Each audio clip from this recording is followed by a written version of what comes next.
안녕하십니까. 송국근의 혼술입니다. 북한이 1년 5개월 만에 미사일을 발사했습니다. 미사일의 정체를 놓고 감론 을박도 벌어지고 있습니다. 그런데 북한이 이번에 4일과 9일 두 번 쏜 미사일, 탄도미사일로 미국과 일본은 규정을 하고 있습니다. 우리 정부와 문재인 대통령은 약간 좀 어중간한 그런 입장을 보이고 있습니다. 북한이 쏜 미사일 이스칸데르급입니다. 이스칸데르급 이것은 구소련이 미국에 대응해서 개발한 탄도미사일이죠. 자, 그런데 이 이스칸데르 발사에는 어떤 숨은 비밀이 있는 것 같습니다. 제가 그것을 한번 풀어보겠습니다. 자, 일단 북한이 이 이스칸데르가 동해 번쩍, 서해 번쩍하는 그런 모습을 과시했습니다. 제일 처음에 두 발을 발사한 4일의 발사 장소는 강원도 호도반도입니다. 그리고 9일 서해 인근에 있는 평북 구성에서 두 발을 발사했습니다. 동해, 서해 각각 두 발씩 발사를 했죠. 그리고 이 미사일을 발사하려면은 이동 발사대가 있어야 되는데 처음에 호도반도에서는 차륜형 이동 발사대, 그러니까 차 바퀴로 이렇게 가는 이동 발사대죠. 그 다음에 두 번째 평북 구성에서 발사할 때는 궤도형입니다. 탱크의 궤도처럼. 그러니까 이것은 험준한 지역에서도 작동을 할 수 있는 것이죠. 이동을 할 수 있습니다. 그렇기 때문에 이 두 번의 발사에 의해서 북한 쪽은 이 이스칸데르 미사일을 언제나 어디서든지 발사할 수 있다. 이것을 과시를 했습니다. 자, 이 이스칸데르가 실전에 배치되면은 지금은 시험 발사죠. 역시 실전에 배치되면은 상당히 큰 문제가 발생합니다. 이게 우리 군의 핵과 미사일 방어 체계를 일순간에 무너뜨리는 그런 미사일이 될 가능성이 높다는 게 전문가들의 한결같은 의견이죠. 이 이스칸데르는 탄도미사일입니다. 탄도미사일은 뭐냐면은 일단 미사일은 크게 탄도미사일과 순항미사일로 나뉘죠. 순항미사일은 느리게 양쪽에 날개를 달고 느리게 가서 그러니까 목표 지점을 타격하는 것이죠. 근데 탄도미사일은 이런 겁니다. 일단 수직으로 오릅니다. 치솟아 올라서 대기권까지 진입해버려서 대기권 안팎을 오가면서 탄도를 거리죠. 그래서 탄도미사일입니다. 탄도라는 것은 이 폭탄의 궤적을 이야기하는 것이죠. 그 탄도미사일이 이렇게 순항을 하다가 대기권 안팎을 오가다가 목표물에 근처에 하면은 급격히 떨어져서 타격을 하는 것이죠. 그런데 이 이스칸데르는 그 중에서도 궤도가 특이합니다.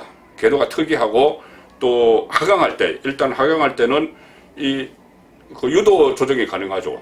방향 지시를 할 수 있습니다. 밖에서, 그러니까 지상에서 방향 지시를 해서 목표물을 회피를 하기도 하고 이렇게 날아가서 타격을 하기 때문에 이것을 요격하는 방법은 일단 두 가지가 있죠. 일반적인 탄도미사일을 요격하는 방법은 두 가지입니다. 하나는 킬체인이라고 그러죠. 킬체인. 그러니까 선제 타격입니다. 이스칸데르의 발사 징후를 우리나라 미군이나 이 위성이나 무인 위성이나 정찰 항공기에서 징후를 포착을 하면은 바로 그 지점을 타격을 해서 발사하기 전에 선제 타격을 하는 게 킬체인입니다. 킬체인인데 이 이스칸데르 같은 경우는 고체 연료를 사용하기 때문에 발사 준비를 하는데 5분에서 10분뿐이 안 걸립니다. 그리고 아까 말씀드린 대로 궤도형 이동 발사대, 이것은 험준한 지형에서도 있을 수 있기 때문에 울창한 숲으로 가려진 이런 지역에 있다가도 발사를 할 수 있습니다. 그러니까 5분에서 10분 만에 발사가 되기 때문에 우리가 킬체인을 하기가 상당히 어렵습니다. 그리고 또 이번에 사실 9일날 발사된 이 미사일에 대해서도 우리 군은 그렇게 이야기를 했죠. 사실 이 발사 불과 1분 전에 발사를 감지했다. 이렇게 이것은 합동참모본부가 국회 보고에서 실토한 내용입니다. 그렇기 때문에 킬체인이 어렵죠. 그렇다면 두 번째는 뭐냐면은 요격미사일로 가능합니다. 날아오는 적의 미사일을 우리 요격미사일이 떠서 격추시키는 것이죠. 그런데 지금 남한 지역에 배치된 요격미사일은 크게 패트리어트, 그리고 논란이 많이 됐던 사드죠. 고고도 미사일 방어 체제입니다. 근데 이 이스칸데르는 또 이 나라는 고도도 워낙 낮습니다. 사드 같은 거는 고고도의 방어 체계인데 한 50km, 지상 50km 정도에서 이렇게 날아오고 또 아까 말씀드린 대로 상당히 불규칙하고 지역물도 회피하고 뭐 이런 장치가 되어 있기 때문에 이게 요격이 상당히 불가능한 것이죠. 그러니까 실전에 이 이스칸데르가 배치가 되면은 우리로서도 상당히 큰 위협이 되는데 문제는 지금부터입니다. 이스칸데르에는 핵탄두를 장착을 해서 핵 공격을 할 수 있습니다. 이스칸데르 미사일이. 지금까지는 저희들이 계속 이야기했던 게 ICBM이죠. 이것은 대륙간 탄도 미사일입니다. 이것은 ICBM은 대륙에서 대륙으로, 그러니까 북한에서 쏴서 태평양을 건너서 미국 본토까지 타격을 할 수 있다. 그렇기 때문에 만일 북한이 개발한 ICBM에 핵폭탄을 실어서 미국 본토를 공격하면 큰일 나는 것이죠. 그러니까 트럼프 대통령이 뭐 싱가포르까지 가고 하노이까지 가고 해서 김정은을 설득을 하고 핵 포기를 해라. 그러면 우리가 뭐 잘 살게 해주겠다. 경제 원조하겠다. 이렇게 이야기하는 것이 미국 본토를 위협하기 때문이죠. 미국 국민들의 생명을 위협하기 때문입니다. 그래서 그 트럼프 같은 경우는 그 하노이 회담에서 비핵화 협상이 결렬이 됐죠. 그럼에도 불구하고 계속 미국 국민들에게 뭐라고 하냐면은 김정은이 나에게 크게 두 가지 약속했어. 그 하나는 핵실험 안 한다는 것이고 하나는 그 미사일 안 쓴다는 거야. 이렇게 미국 국민들한테 이야기를 합니다. 김정은의 약속을 받아냈다고. 이때 미사일은 ICBM이죠. 장거리 미사일입니다. 미국을 공격할 수 있는. 그거 안 쓰겠다고 약속했다. 이 이야기를 계속하면서 이거 또 내년에 미국 대통령 선거도 있으니까 미국 국민들에게 우리 미국 국민들을 안전해 이 이야기를 하고 있는 것이죠. 그런데 미국 입장에서는 그렇게 생각할 수가 있죠. 북한이 ICBM만 포기를 하면은 미국으로 핵탄두를 운반할 수 없기 때문에 이것은 그 어떤 우리 미국에게는 뭐 위협이 되지 않는다. 뭐 이렇게 생각을 하는 것입니다. 그래서 이제 이번에 미국에서 나온 반응, 그러니까 4일과 9일 미사일 발사에 대해서 미국에서 나온 반응을 보면은 미국의 속내가 그대로 보입니다. 트럼프 대통령 9일 발사되고 나서 이렇게 이야기했죠. 매우 심각하게 주시를 하고 있다. 주시하고 있다. 이 정도입니다. 그리고 뭐라고 했냐면은 그것들은 단거리 미사일이었다. 단거리 미사일. 미국까지 오는 것이 아닌 우리가 계속 지켜보고 있다. ICBM은 아니라는 거죠. 멀베이니라고 백악관 비서실장 대행이 있습니다.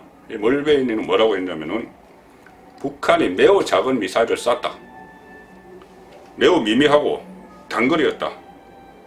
미국을 타격한 것은 아니었다. 그리고 비도발적인 도발이다. 이게 무슨 말입니까? 비도발적인 도발이다. 우리한테 직접 도발한 거 아니라는 이야기입니다. 폼페이오 국무장관 이렇게 이야기했습니다. 그것들은 비교적 단거리였다. 우리는 그것들이 ICBM이 아니라는 사실을 알고 있다. 북한과 비핵화 협상을 계속할 것이다. 한마디로 미국 공격력이 아니니까 괜찮다. 이 말이죠. 그러니까 우리는 뭐 미국 공격 아니까 괜찮아. 하던 일을 우리 계속 할 거야. 비핵화 협상도 하고. 이 이야기입니다. 그러면서도 미국이 또 하나 잊지 않은 것이 있죠. 혹시 이 실험이 그냥 놔두면은 나중에 ICBM 실험으로까지 다시 그 확대가 될까봐 미국 캘리포니아에서 미군들이 갖고 있는 ICBM을 태평양으로 날리는 연습을 했습니다. 북한을 겨냥한 것이죠. 그러니까 우리가 ICBM 우리도 쏠 수 있으니까 ICBM까지는 생각하지도 마. 이 메시지를 준 거죠. 문제는 중요한 것은 그러면은 이스칸데르 사정거리에 있는 우리 남한입니다. 이렇게 되면은 만약에 이스칸데르에 핵탄두를 장착을 할 수 있고 이스칸데르가 북한의 전력이 된다면 중추 전력이 된다면은 우리 대한민국 국민들은 핵을 머리에 이고 살아야 됩니다. 정부는 여기에 대해서 어떻게 생각할까요? 정부 대응 태세가 가장 중요하죠. 자, 홍길동 정부라는 이야기가 들리죠.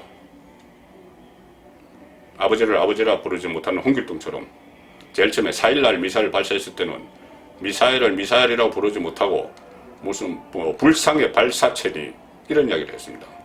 그 다음에 탄도미사일을 발사한 것을 미국과 일본이 다 거의 공식적으로 발표를 했는데도 우리 쪽에서는 탄도미사일에서 탄도는 빼고 그냥 미사일이라고 합니다. 탄도미사일을 탄도미사일이라고 부르지 못하는 거죠. 문재인 대통령부터 그렇습니다. 북한이 미사일을 쏜 9일 KBS TV와 취임 2주년 대담을 했죠. 그 자리에서 이 문제에 질문이 나오자 일단은 단거리 미사일로 추정한다.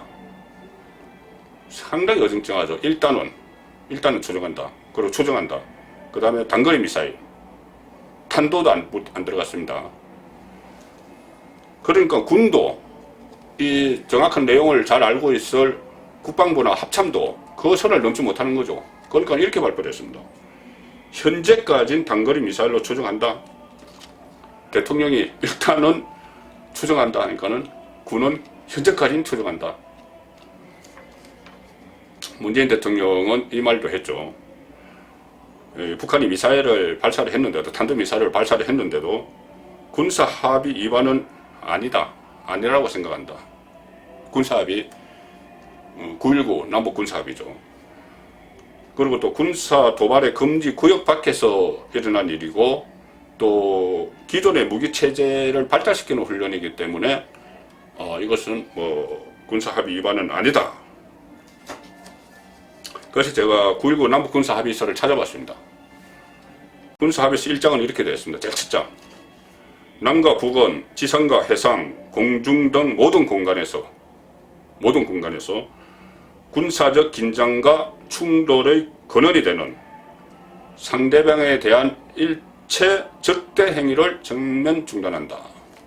적대 행위를 전면 중단하는 것이 남북군사 합의서 1장입니다.